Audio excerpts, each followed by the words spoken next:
The controversial film Conclave has been cleaning up at the award shows all season long, taking home a BAFTA for Best Picture, the British Oscar, based on a book by author Robert Harris.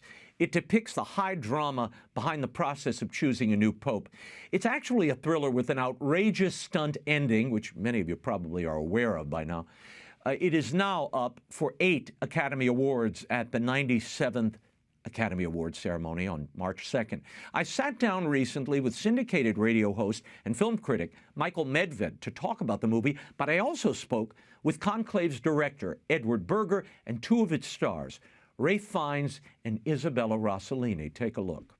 There is a new film that you've surely seen ads for, and one that I've gotten a lot of questions about in the last couple of weeks, so I thought we'd do a report on it. It's called Conclave, and it purports to reveal the drama behind the process of choosing a new pope.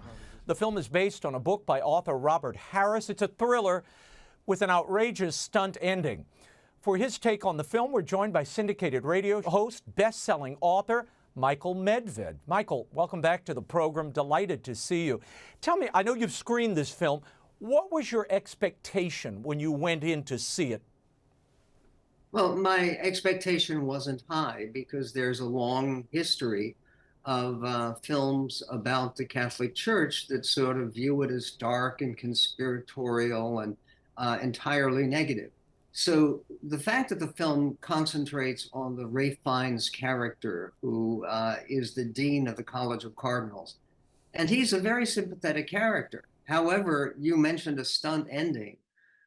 This is an ambitious film. It's a serious film. The director, Edward Berger, previously directed the remake, acclaimed Oscar-winning remake of All's Quiet on the Western Front. The film is gripping and moving and fascinating until that stunt ending that you mentioned that ruins everything and is absolutely ridiculous. Yeah, let's not give it away just yet. I want to build to it, and I'll do a little spoiler alert later because it's important in our discussion. But as you mentioned, Edward Berger, the director, he won the Oscar last year, and I sat down with him this week, Michael, to probe why he would make a film about this topic, a papal conclave, as his Oscar follow-up. Listen.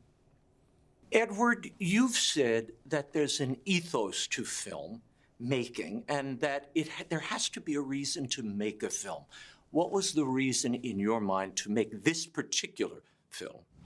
Well, I was really interested about the ins and outs of a papal election, about what goes on behind those closed doors. Mm-hmm. Not necessarily only a papal election, but for me it stood as a larger political process. You know, it could have taken place in Washington, D.C. or within any big organization that's looking for the top job to fill, to see what happens when there's a vacuum of power and who wants to fill that, and what that does to the person, but also to what I really responded to, what my real reason to make the film is Rafe plays a character called Cardinal Lawrence that has struggles with sort of purpose or his reason for faith.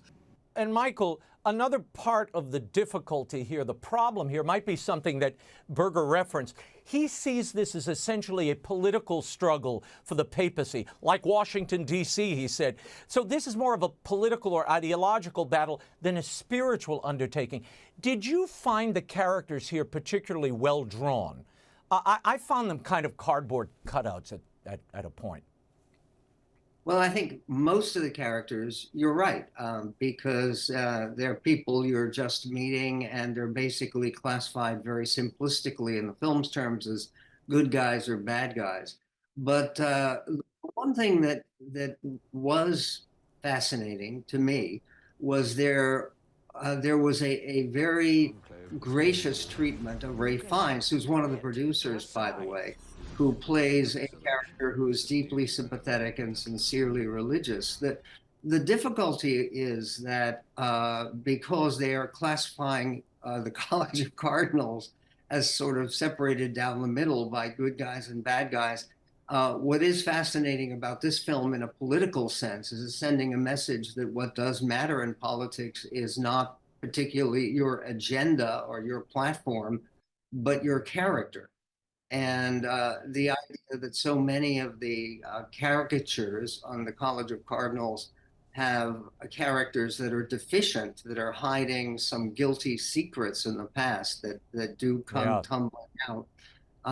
That's a very difficult basis for a film. Yeah, Michael, you mentioned Ralph Fiennes, who plays Cardinal Lawrence. He's the dean of this College of Cardinals, in charge of managing the conclave. He's also riddled with doubt. Watch. Rafe, you seem to be drawn to these types of characters. The End of the Affair, Faith Healer, I saw you on Broadway many years ago, even Hamlet. Is there something that draws you to these particular characters? I mean, this is a character wrestling with his own doubts. He almost elevates doubt to a cardinal virtue. I mean, I think yes, he gives my character, Cardinal Lawrence, who's the Dean of the Vatican. He's responsible for running the conclave, and it's his duty to give a homily, a sermon at the beginning in which he emphasizes the importance of doubt. And in this context, I think it's about being open. It's about avoiding certainty and rules and dogma it has an emphatic structure and says that this is right and that's wrong. I think he's saying we have to be open. We have to be open for all kinds of stuff that we don't know, and that's doubt, that's asking questions. Now, Michael, there you have the theme that really does run through the whole film. Doubt and the repudiation of dogma and certainty. Compare this, if you will, to other religious epics like A Man for All Seasons or even Shoes of the Fisherman, where the certainty of faith beyond nature is what propels and powers those stories and those characters. No, that's absolutely true. And you don't have to go that far back. There was recently, I thought, a remarkably good film made about the two popes, starring Jonathan Pryce and Anthony Hopkins, playing actually Pope Francis and the late Pope Benedict. And that film did not center on their greatness because of doubt. And that equivalent of noble character with the presence of doubt and uncertainty does seem to be one of the bases that leads to the film, as I indicated, and again, no spoilers here from me, but the end of the film is very frustrating. Even people with it are going to have that reaction. Well, look, if my email is any indication, Michael, the final election of the Pope in this conclave movie is going to infuriate serious Catholics. Because to Catholics, it's not about selecting a president or a king. Or moviegoers. It's infuriating from an artistic point of view, not just a religious point of view. Yeah, no, it ends up being a stunt and a total, in some ways, it does reinforce this idea, though, of doubt and certainty is an evil. You know, it does undermine that. But look, this is the selection for Catholics of a faith leader, a representative of Christ on earth, the vicar of Christ, who will protect the deposit of faith. Okay, here's the spoiler alert. Okay, I'm issuing this to all our viewers. The cardinal they choose in the third act is a biological woman with some birth anomaly. I asked the director, Edward Berger, Ralph Fiennes, and Isabella Rossellini about this. There is a visual power to the composition of these scenes, the drama of this. Here's the problem I think you're going to have, and I've heard from a lot of Catholics. You all were raised Catholic, all of you in some way, or had some association with the church. I know you're going to get ferocious backlash for this movie from faithful Catholics. Is that a concern for you as you were making it? No. And to be honest, I doubt, but, you know, let me be surprised. I doubt that it'll be ferocious backlash. I hope it invites discussion, because all we need to do is discuss with each other, have an open discourse, be able to disagree with each other without hating each other, but learning from each other. That's the main thing about making a movie like this. You know, that there's opposing political forces. Who am I to say who's right or wrong? You know, in the end, this one person wins. But anyway, so I think, you know, we didn't try to make a, you know, critical takedown of the church. But there's an awful lot of internal corruption here.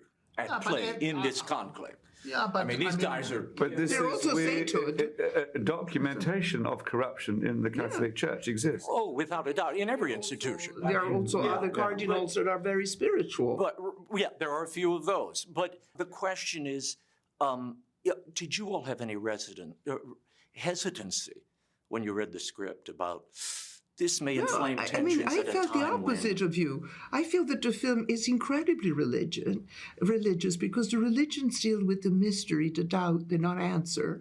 And the film, once finally they have the answer, and yet the film ends with this incredible mystery and his answer, God made me this way.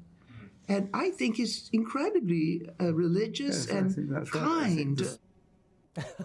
Now, Michael, I thought Berger said they were against saying what was right and wrong.